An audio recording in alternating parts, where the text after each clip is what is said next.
There comes a moment in every human life when the noise becomes unbearable. Not the noise outside, but the noise within. The endless opinions, the expectations, the invisible rules you inherited without ever questioning them.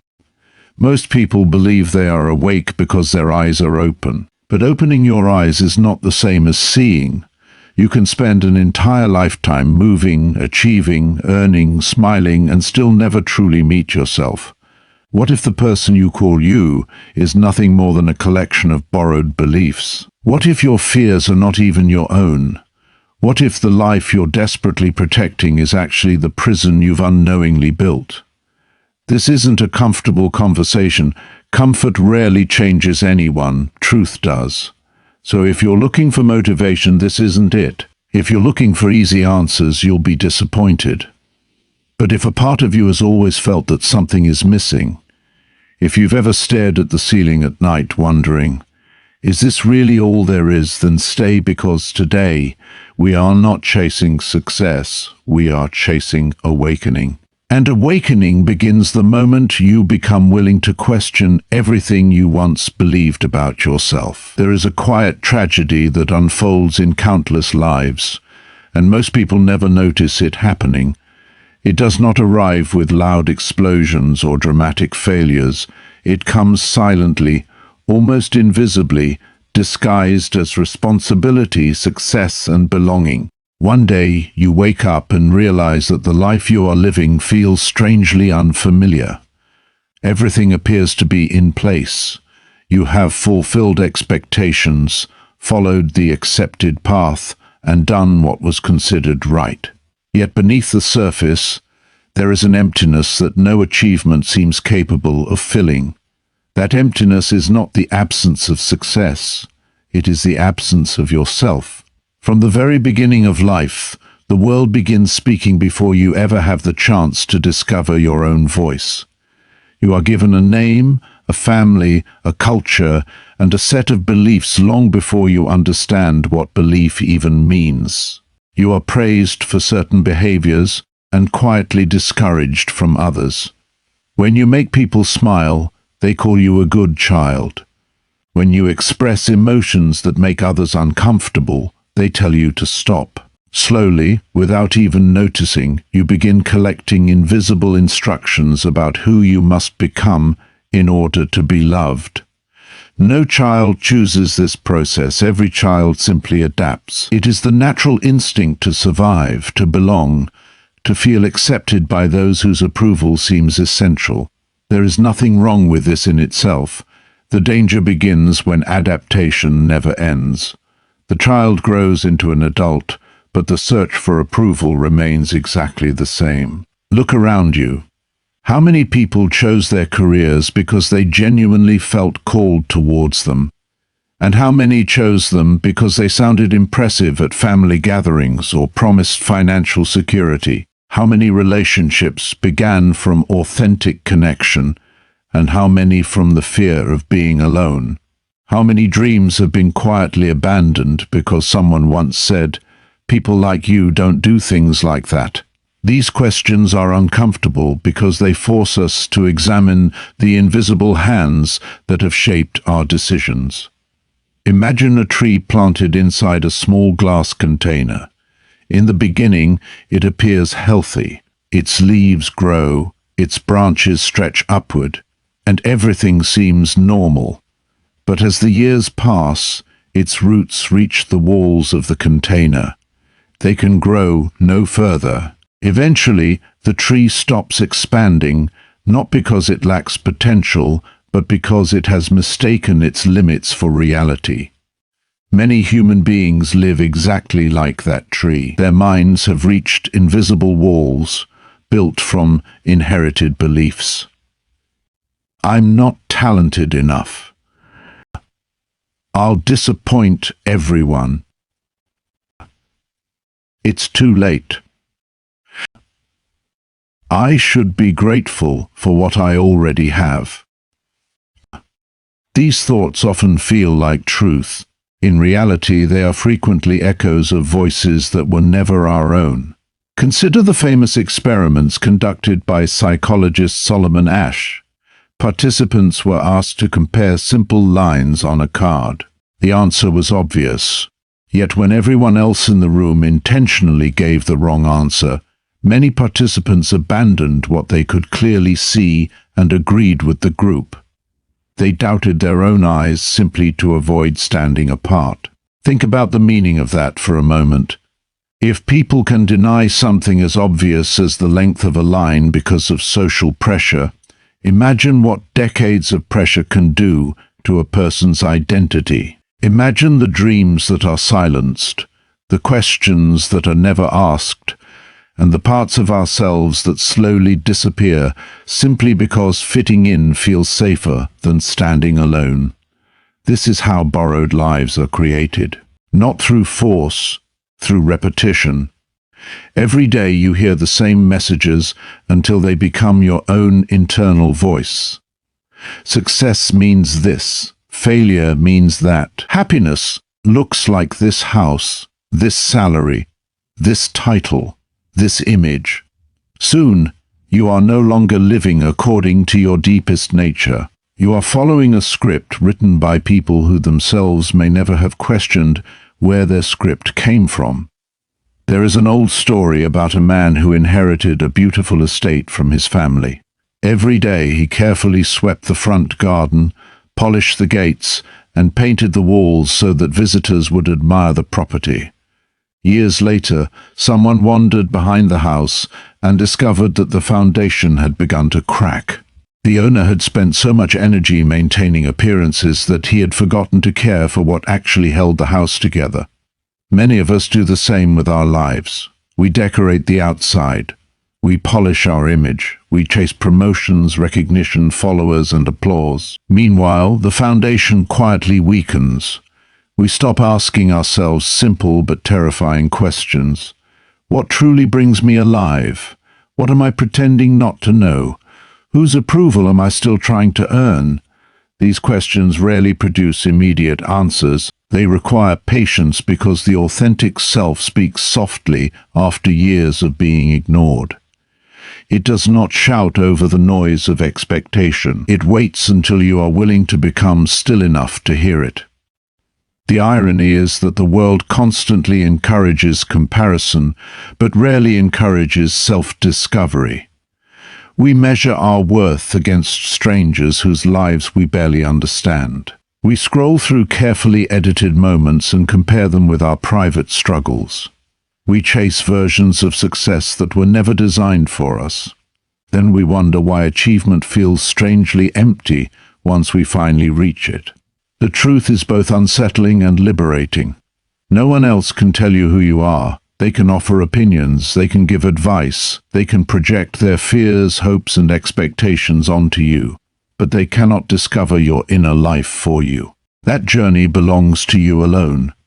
The moment you begin questioning the life you inherited is not an act of rebellion against the world. It is an act of honesty with yourself. It is the beginning of waking up from years of unconscious living. It is the quiet decision to stop surviving according to borrowed expectations, and to begin living according to something far deeper than approval. The path is not easy. People may misunderstand your choices. Some may even resist your growth because your courage forces them to confront the lives they never questioned. But there is a strange peace that emerges when your actions finally begin reflecting who you truly are rather than who you were taught to become. And perhaps that is the greatest freedom a human being can ever experience, not the freedom to do whatever they want, but the freedom to become who they have always been beneath the weight of everyone else's expectations.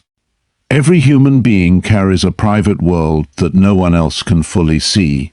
It is a place where forgotten memories, unspoken fears, hidden desires, and buried emotions quietly exist beneath the surface of everyday life. Most people spend years trying to convince the world that they are strong, confident, and in control. They carefully shape an image that earns approval and admiration. They smile when they are hurting. They remain silent when they need to speak. They pretend not to care when rejection cuts deeply. Over time, this performance becomes so familiar that they mistake it for their true identity. But what is hidden never truly disappears. It simply waits in the darkness, growing stronger with every attempt to ignore it. Many people believe that becoming a better person means eliminating everything they dislike about themselves. They fight their anger, suppress their fear, hide their jealousy, and deny their sadness. They imagine that if they can erase every uncomfortable emotion, they will finally become peaceful. Yet the human mind does not work that way. Whatever is rejected does not vanish. It sinks deeper into the unconscious, where it continues to influence thoughts, choices, and relationships without permission. Imagine trying to hold a beach ball beneath the surface of the water. At first it seems possible. You push harder, determined to keep it hidden. But the deeper you force it down, the greater the pressure becomes. Eventually, your strength begins to fade, and the ball bursts back to the surface with even greater force than before. Hidden emotions behave in exactly the same way. The more energy you spend pretending they do not exist, the more power they quietly gain over your life. This is why people are often surprised by their own reactions. A small disagreement turns into uncontrollable rage. A minor criticism feels like a devastating personal attack. A simple disappointment creates overwhelming despair. They ask themselves, why did I react like that? The answer is rarely found in the present moment. It often lies in years of emotions that were never acknowledged. Think about someone who was constantly told as a child to stop crying or be strong. That child quickly learns that sadness is unacceptable. Instead of expressing pain, they bury it. Years pass, they become successful, respected, and dependable. Everyone admires their ability to stay calm under pressure. But inside, the grief they never allowed themselves to feel continues to accumulate. Then one ordinary day, something seemingly insignificant happens. A disagreement at work, a relationship ending, or even a stranger's harsh words, and suddenly everything collapses. It appears as though the small event caused the breakdown, but in reality, it merely opened the door to emotions that had been waiting for years. Modern psychology repeatedly confirms what many people discover through painful experience.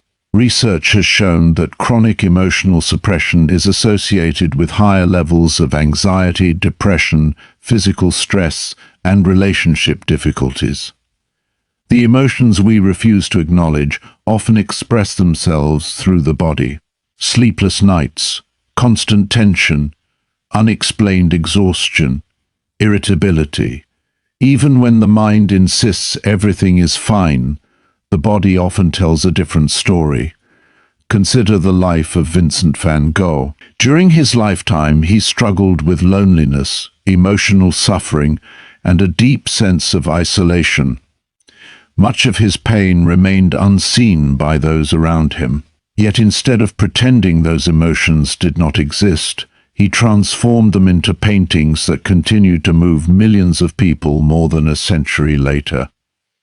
His suffering did not disappear, but by giving it expression rather than denial, he created something profoundly meaningful. His story reminds us that our deepest wounds often contain the seeds of our greatest creativity. The same principle exists in ordinary life. A person who has experienced rejection may develop extraordinary compassion for others. Someone who has endured failure may become wiser than those who have never stumbled. A parent who remembers their own childhood loneliness may become exceptionally attentive to their children. The experiences we are most tempted to hide often become the very source of our greatest strength. This does not mean every painful emotion should control your actions. Anger does not justify cruelty. Fear does not excuse surrender. Jealousy should not become resentment. But these emotions deserve understanding before they are judged. Every emotion carries information. Anger may reveal that your boundaries have been ignored. Fear may point towards a challenge that demands courage. Sadness reminds you that something meaningful has been lost. Even envy can reveal dreams you have abandoned without realizing it. The danger begins when we label parts of ourselves as unacceptable. Once we decide that certain emotions make us weak or unworthy, we begin dividing ourselves into two people, the person we show the world and the person we desperately try to hide. Living this divided life is exhausting. It requires constant effort to maintain the illusion that everything is under control. Eventually, the mask becomes heavier than the truth itself. Think about how often people say, "I don't know who I am anymore." Rarely is that because they have lost themselves overnight. More often they have spent so many years acting according to expectations that they have forgotten how to listen to their own inner voice. Every ignored feeling, every denied fear, and every hidden desire slowly moves them further away from themselves. Real growth begins the moment you stop asking, "How do I get rid of these uncomfortable parts of myself?" and start asking, "What are these parts trying to teach me?" That simple shift changes everything.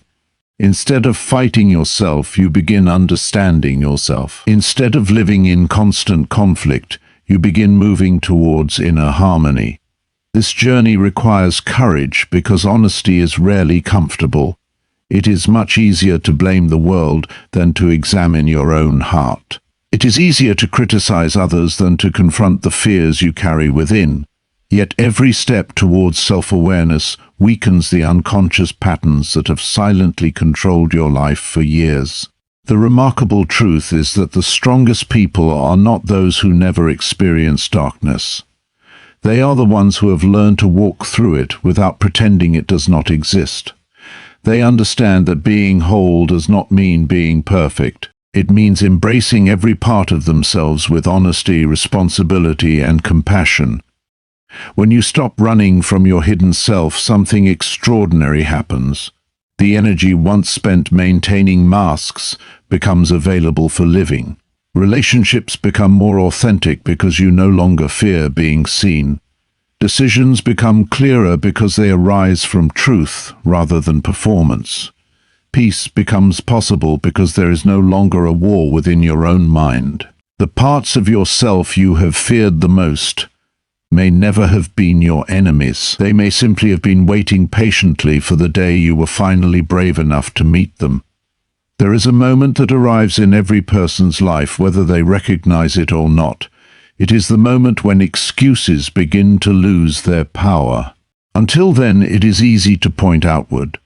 We blame our circumstances, our upbringing, our family, our failures, our luck, the economy, the people who betrayed us, or the opportunities we never received. Sometimes those reasons are real. Sometimes life is genuinely unfair. Some people begin the race miles behind everyone else. Some carry wounds that others cannot even imagine. But there comes a point where the question is no longer, "What happened to me?" The question becomes, "What am I going to do with what happened?" That is where real awakening begins. Most people dream about freedom. They want freedom from stress, from fear, from pain, from difficult people, and from uncertainty. Yet very few people realize that genuine freedom comes with an uncomfortable companion called responsibility. You cannot separate the two. The moment you choose to take responsibility for your inner life, you stop waiting for the world to rescue you. You stop expecting someone else to provide the courage you have refused to develop. You stop believing that happiness is something another person can hand to you. Responsibility is often misunderstood. Many people hear the word and immediately think of blame.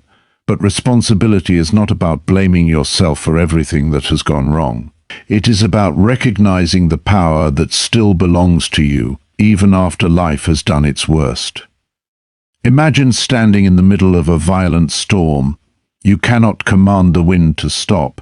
You cannot tell the rain to disappear. You cannot control the lightning. But you can decide whether you will stand still in fear or begin searching for shelter. The storm may not be your fault, but your response is still your responsibility. Life works in much the same way. History offers extraordinary examples of this truth. Viktor Frankl, a psychiatrist imprisoned in Nazi concentration camps during the Second World War, witnessed unimaginable suffering. Everything that could be taken from a human being was taken from him: his family, his possessions, his freedom, and almost his future. Yet amid conditions designed to destroy the human spirit, he made an astonishing observation. He realized that while others could control his body, they could not completely control his response. Between what happened to him and how he chose to respond, there remained a small but powerful space. Within that space lived the final freedom of every human being, the freedom to choose one's attitude. That insight later inspired millions because it revealed something deeply hopeful. Even when life strips away almost everything, it cannot steal the power to choose who you become. Now consider your own life. Perhaps someone criticized you years ago, and those words still echo in your mind. Perhaps you failed at something that mattered deeply. Perhaps someone you trusted walked away without explanation. Perhaps you have made mistakes you still struggle to forgive. These experiences shape you, but they do not have to define you. The meaning you attach to them will influence your future far more than the events themselves. Two people can experience the same failure and emerge completely different. One decides, "This proves I am not good enough." The other quietly says, "This taught me something I needed to learn." The event is identical. The interpretation changes everything. This is why responsibility begins with the stories you tell yourself. Every day, without noticing, you are narrating your own life. "I always fail. Nothing ever works out. I'm too old. I'm too broken. No one understands me." Repeat those sentences long enough, and they stop feeling like opinions. They begin feeling like reality. The mind slowly constructs a prison from words repeated often enough. But what if those stories are incomplete? What if failure was preparation rather than proof of inadequacy? What if rejection redirected you instead of destroying you? What if the obstacle you resent today becomes the reason you discover strengths you never knew existed? Many of history's most admired people were shaped by repeated setbacks. Thomas Edison conducted thousands of unsuccessful experiments before creating a practical electric light bulb. When asked about his failures, he famously replied that he had not failed, but had found thousands of ways that did not work. His success was not built on avoiding mistakes. It was built on refusing to surrender responsibility for his next attempt. The same principle applies far beyond inventors or famous figures. Consider an ordinary parent raising children. Every day presents opportunities to lose patience, to react with anger, or to repeat unhealthy patterns inherited from previous generations. Yet many choose differently. They pause before speaking. They apologize when they make mistakes. They learn new ways of communicating. They refuse to let yesterday's pain become tomorrow's inheritance. That is responsibility in its purest form. It is not dramatic. It is quiet. It is repeated. And over time, it transforms entire families. Modern psychology supports this understanding. Research on resilience consistently shows that while adverse experiences can have profound effects, the way individuals interpret and respond to those experiences plays a major role in long-term well-being. People who cultivate a sense of personal agency, the belief that their choices still matter, are generally more capable of adapting to hardship than those who feel completely powerless. This does not erase suffering, but it changes the direction in which suffering leads. There is another truth that many people resist because it feels uncomfortable.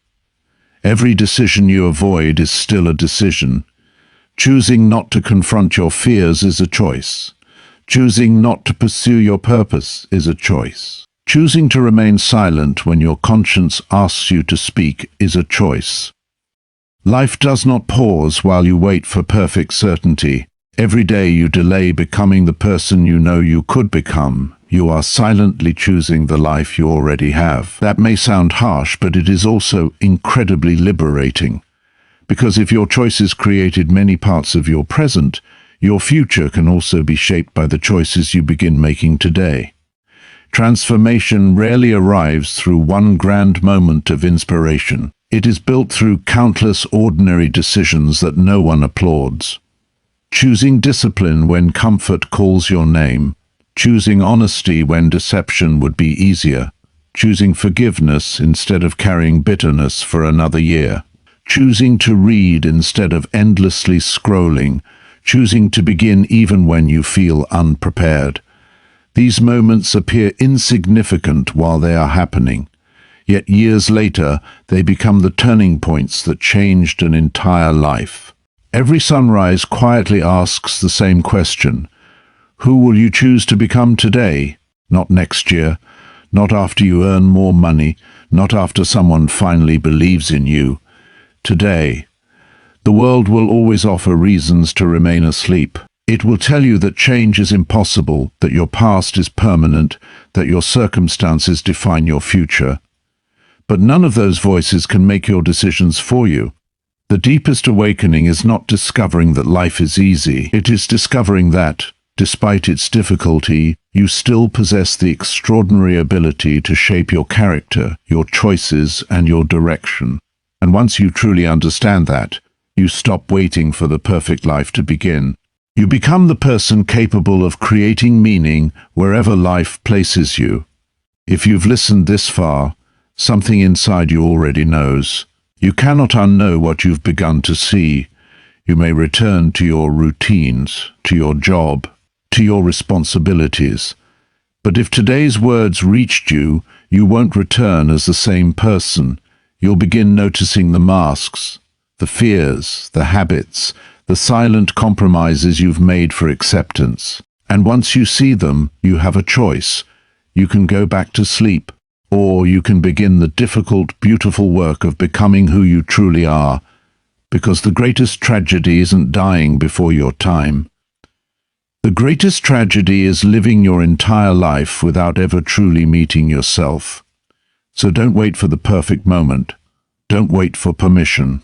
Don't wait until life forces you to change. Wake up now, because the life you've been searching for has never been somewhere else. It has been waiting beneath everything you were taught to become.